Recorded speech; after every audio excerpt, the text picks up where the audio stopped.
விஜய் காவேரியை பிரிஞ்சு தன்னால் இருக்க முடியாது. அதனால காவேரியை அட்லீஸ்ட் நம்மளோட கண் பார்வையிலையாவது வச்சுக்கலான்னு சொல்லிட்டு நினச்சதுனால அவங்களோட ஃப்ரெண்டுக்கு செம்மையான ஒரு ஐடியாலாம் கொடுத்து அவங்களோட ஃப்ரெண்டு காவேரிக்கு கால் பண்ணுற மாதிரி செய்கிறது மட்டும் இல்லாமல் காவேரி கிட்ட அவங்க இந்த மாதிரி நீங்கள் அட்டன் பண்ண இன்டர்வியூவில் நீங்கள் செலக்ட் ஆகிட்டீங்க, உங்களுக்கு சம்பளம் 70,000 ரூபாய், நீங்கள் எப்போனாலும் ஏன் நாளைக்கே கூட வந்து இந்த வேலையில் நீங்கள் ஜாயின் பண்ணிக்கலாம்னு சொல்கிறாங்க. அப்போ இதை கேட்ட உடனேயே காவேரி மனசுக்குள்ளேயே 20,000 ரூபாய் வேலைக்கு இவங்க இப்போ 70,000 ரூபாய் தரப்போகிறாங்களா, இதுக்கு பின்னாடி யார் இருக்காங்கன்னு எனக்கு தெரியாமலா இருக்குன்னு சொல்லிட்டு இங்க பாருங்க சார், எனக்கு ஒன்றும் அந்த வேலை தேவையில்லை, நான் செலக்ட் ஆனாலும் எனக்கு அந்த வேலையை பார்க்க சுத்தமா பிடிக்கல, இதை உங்க பக்கத்துல ஸ்பீக்கர்ல கேட்டுட்டு இருக்காங்களே அந்த ஆள்கிட்டயே சொல்லிடுங்கன்னு சொல்லிட்டு போனை உடனடியாக கட் பண்ணிடுறாங்க. இதை பார்த்த உடனேயே விஜய், ஐயோ இந்த லூசு வேற எல்லா நேரத்திலையும் முட்டாள்தனமா தான் நடந்துப்பா, இந்த நேரத்துல மட்டும் புத்திசாலித்தனமா நான் தான் இதுக்கு பின்னாடி இருக்கன்றதை கண்டுபிடிச்சிட்டாலே இப்போ நம்ம என்ன பண்ணி இவளை நம்மளோட கண் பார்வையிலேயே வச்சுக்கலாம்னு சொல்லிட்டு யோசிக்கும் போதுதான் பக்கத்துல இருக்க அவங்களோட ஃப்ரெண்டும், டே இதுக்கு தான் எதையும் நம்ம அவசரப்பட்டு பண்ணிடக்கூடாது, ஒரு வேலைன்னா அந்த ரிசப்ஷனிஸ்ட் வேலையவே 20,000 ரூபாய்க்கு அவங்களுக்கு தரேன்னு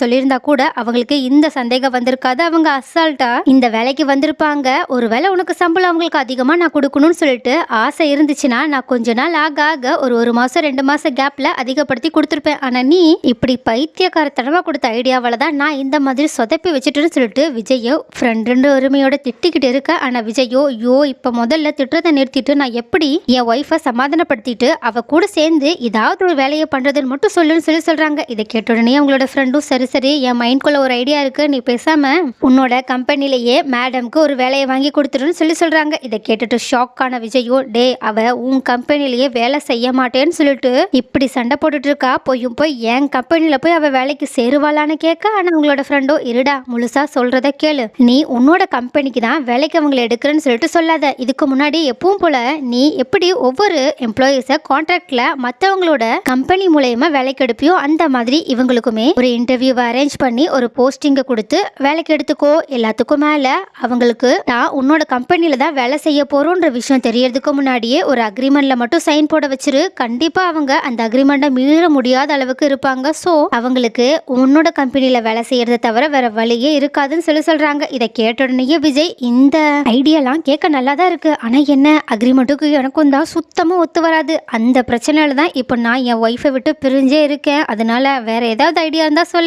ஆனா அவங்களோட ஃப்ரெண்டும், டே எனக்கு உங்க 2 பேருக்கும் நடுவில் என்ன பிரச்சனைலாம் தெரியாது, ஆனா ஒரு ஒய்ஃபை சமாதானப்படுத்த முடியலன்னா அவங்கள எப்படியாவது நம்ம சமாளிக்க கத்துக்கணும், அதுக்கு நம்ம அவங்க கூட எப்பவுமே இருந்துகிட்டே இருக்கணும், அவங்களுக்கு நம்மளோட இம்பார்ட்டன்ஸை புரிய வச்சுக்கிட்டே இருக்கணும், அதை செய்யறதுக்கான ஒரே வழி இது மட்டும்தான், ஏன்னா உன்னோட ஒய்ஃபு ரொம்பவே டஃப்பானவங்கன்னு அவங்க பண்றதை வச்சே பார்க்கும்போது எனக்கு நல்லாவே தெரியுது, அதனாலதான் ஒருவேளை நீ உன்னோட ஒய்ஃபை சமாதானப்படுத்தணும், உன்னை பத்தி புரிய வைக்கணும்னு சொல்லிட்டு ஆசைப்பட்டனா ஏதாவது ஒரு பொய் சொல்லியாவது அவங்க கூடவே இருந்து ஒரு ஐடியாவை கொடுத்து விட. இதை கேட்ட விஜயும், ஆமா அதுவும் கரெக்டு தான், காவேரியை கொஞ்சமா என் பக்கத்திலே வச்சு அவங்க கிட்ட நான் என்னோட காதலை புரிய வச்சுட்டேன்னா கண்டிப்பா அவ எனக்காக அவளோட குடும்பத்துக்கிட்டே பேசுவா, நானும் அவளோட குடும்பத்துக்கிட்ட பேச ஈஸியா இருக்கும், ஸோ அதுக்காக நம்ம இந்த ஒரு விஷயத்த பண்ணிட்டா என்ன, அக்ரிமெண்ட் விஷயம் என்னதான் வெளியே இருந்து பார்க்கும்போது தப்பா தோணுனாலும் இதுக்கு முன்னாடி போட்ட அக்ரிமெண்ட் காவேரியும் என்னையும் பிரிக்கிற மாதிரி இருந்துச்சு, பட் இது என்னையும் அவளையும் சேர்த்து தானே வைக்க போகுது, ஸோ பரவாயில்ல பார்த்துக்கலாம், பின்னாடி ஏதாவது பிரச்சனை வந்தா அதையும் சமாளிக்க வேண்டியதுதான், எல்லாத்துக்கும் மேல இந்த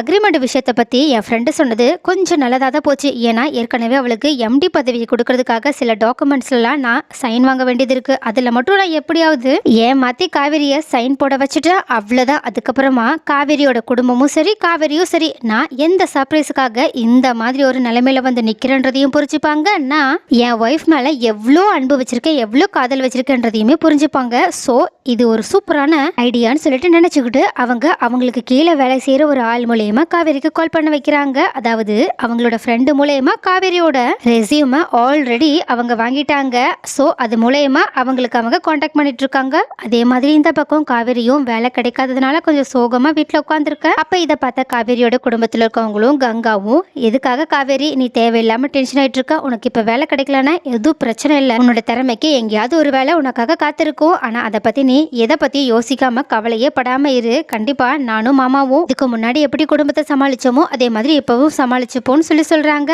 ஆனா காவேரியோ இல்ல, என்னாலதான் நம்மளோட குடும்பம் இப்போ இந்த நிலைமையில வந்து நிக்குது, அதனாலதான் எனக்கே ரொம்ப குற்ற உணர்ச்சியா இருக்குக்கா. என்னால முடிஞ்ச அளவுக்கு நான் நம்மளோட குடும்பத்துக்கு சப்போர்ட்டிவா இருக்கணும்னு ஆசைப்படுறேன். பட் மைண்ட் லெவல்ல சப்போர்ட்டிவா இல்லைனாலும் ஃபினான்ஷியல் லெவல்லையாவது சப்போர்ட்டிவா இருக்கணுன்றதுக்காக தான் இந்த வேலைக்கு போனேன். பட் அங்கேயும் விஜய் வந்துட்டாங்க. ஸோ அதனாலதான் என்னால வேலை கிடைச்சதுக்கு அப்புறமாவும் அந்த வேலையில சேர முடியலன்னு சொல்லிட்டு இருக்க. ஆனா கங்காவோ காவேரி கிட்ட, காவேரி நீ ஏதோ அவசரப்பட்டு விஜயை மறுபடியுமே தப்பா புரிஞ்சுக்கிற மாதிரி தோணல. விஜய் உன்னை தேடி தேடி வராங்கன்னா அதுக்கு ஒரே ஒரு காரணமா தான் இருக்க முடியும்னு எனக்கு தோணுது. ஒருவேளை விஜய் நிஜமாவே உன் மேல ரொம்பவே அன்பு வச்சிருக்காங்களோ, நாங்க எல்லாரும் தான் அதை தப்பா புரிஞ்சுக்கிறோமோ, குறிப்பா நீயும் தப்பா புரிஞ்சுக்கிட்டு இருக்கன்னு நினைக்கிறேன்னு சொல்லிட்டு சொல்றது மட்டும் இல்லாம உனக்கும் விஜயை பத்தி நல்லா தெரியும். நீ அவங்க கூட 1 மாசம் 2 மாசம் இல்ல 1 வருஷம் முழுசா ஒன்னா சேர்ந்து வாழ்ந்திருக்க. அதுல இருந்தே அவங்களோட குணம் என்ன, அவங்கள உனக்கு இவ்வளவு பிடிச்சிருக்குன்னா அவங்களோட மதிப்பு என்னன்னு உனக்கு நல்லா புரிஞ்சிருக்கும்னு நினைக்கிறேன். அதனால தயவு செஞ்சு எனக்காகவோ அம்மாக்காகவோ யோசிச்சு பார்த்துட்டு உன்னோட வாழ்க்கையை வீணடிச்சிடாத. ஒருவேளை விஜய் உன்னை உண்மையாவே காதலிக்கிறாங்கன்னு உனக்கு கன்ஃபார்மா தெரிஞ்சிச்சு, வெண்ணிலா விட நீ தான் அவங்களுக்கு முக்கியம்னு சொல்லிட்டு அவங்க நினைச்சிருக்காங்கன்னு சொல்லிட்டு தெரிஞ்சிச்சுன்னா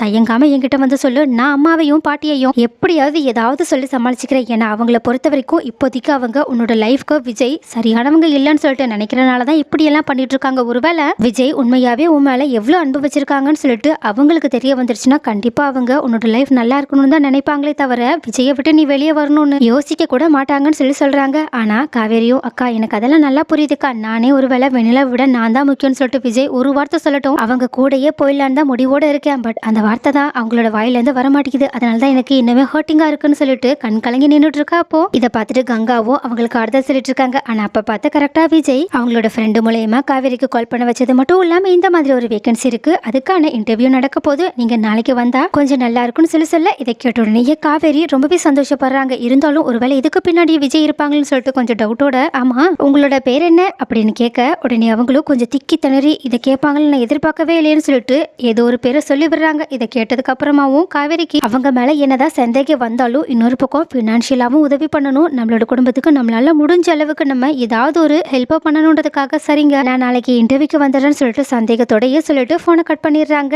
அதே சமயம் இந்த பக்கம் விஜய் இந்த மாதிரி அவங்க உளர்னதை கேட்டுட்டு ஏன் கேட்டதோ அப்படி பதட்ட போறீங்க, இந்த பதட்டத்தை பார்த்த உடனே காவேரிக்கு சந்தேகம் வந்திருக்குமேனு கேட்க, ஆனா அவங்களோ இல்ல அவங்களுக்கு சந்தேகம் வந்த மாதிரிலாம் தெரியல, நாளைக்கு நம்மளோட ஆக்டிங்ல நம்ம ஒரு சூப்பரான டிராமாவே பண்ணிடலாம்னு சொல்றாங்க. அவங்களையுமே ஏமாத்திடலாம், உங்களுக்கு என்ன தேவையோ அதையும் நான் செய்ய வச்சிருன்னு சொல்லிட்டு விஜய் கூட சேர்ந்து பிளான் போட்டுட்டு இருக்கா. ஆனா இது தெரியாத காவேரியோ அடுத்த நாள் இன்டர்வியூக்காக அந்த கம்பெனிக்கு வந்துட்டு இருக்காங்க. ஆனா விஜயோ இந்த தடவை நம்ம காவேரி முன்னாடி கூட போக கூடாதுன்னு சொல்லிட்டு அவங்க இன்டர்வியூ நடக்கிற ரூமுக்கு பக்கத்து ரூம்ல உட்காந்துருக்காங்க. ஆனா இது தெரியாத காவேரி அவங்களோட ஃப்ரெண்டு நடத்துற இன்டர்வியூல அட்டன் பண்ணது மட்டும் இல்லாம அவங்க கேட்கிற கேள்வி எல்லாத்துக்கும் ரொம்பவே சூப்பரா பதில் சொல்றாங்க. பட் காவேரிக்கு கொஞ்சம் இன்டர்வியூ நடக்கும்போது சந்தேகமா தான் இருக்கு. ஏன்னா அவங்க கேட்கிற கேள்வி எல்லாமே அவ்வளோ சிம்பிளாவும் இருக்கு, அதே சமயம் அந்த வேலையோட ப்ரையாரிட்டியுமே ரொம்பவே கம்மியா தான் இருக்கு. இதுக்கெல்லாம் வேலைக்கு ஆள் எடுப்பாங்களான்னு யோசிக்கிற அளவுக்கு தான் அந்த வேலை இருக்கு. அதனாலே அவங்க கொஞ்சம் சந்தேகத்தோட தான் இன்டர்வியூ அட்டன் பண்ணிட்டு இருக்காங்க. ஆனா இன்டர்வியூ முடிஞ்சதுக்கு அப்புறமாவே உடனடியாக அவங்க காவேரி கிட்ட ஓகே மேடம் உங்களை நாங்க செலக்ட் பண்ணிட்டோம், இந்த வேலைக்கு நீங்க கரெக்டா இருப்பீங்கன்னு தோணுதுன்னு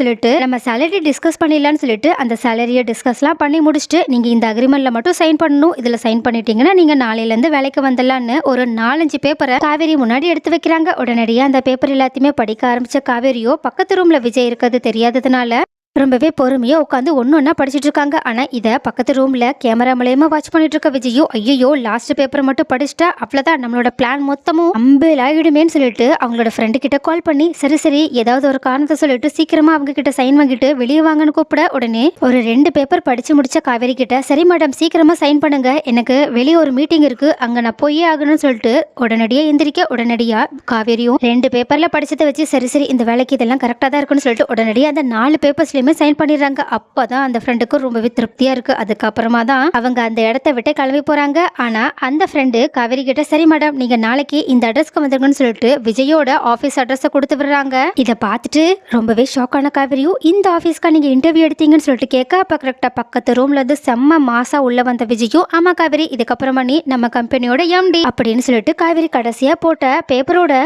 பக்கத்தை எடுத்து காட்ட உடனே இதை பார்த்துட்டு காவேரி செம்ம ஷாக்கோட விஜயை பார்த்துட்டு இருக்காங்க. சோ விஜயோட இந்த சூப்பரான பிளானை பத்தி நீங்க என்ன நினைக்கிறீங்கன்றத கமெண்ட்ல சொல்லுங்க.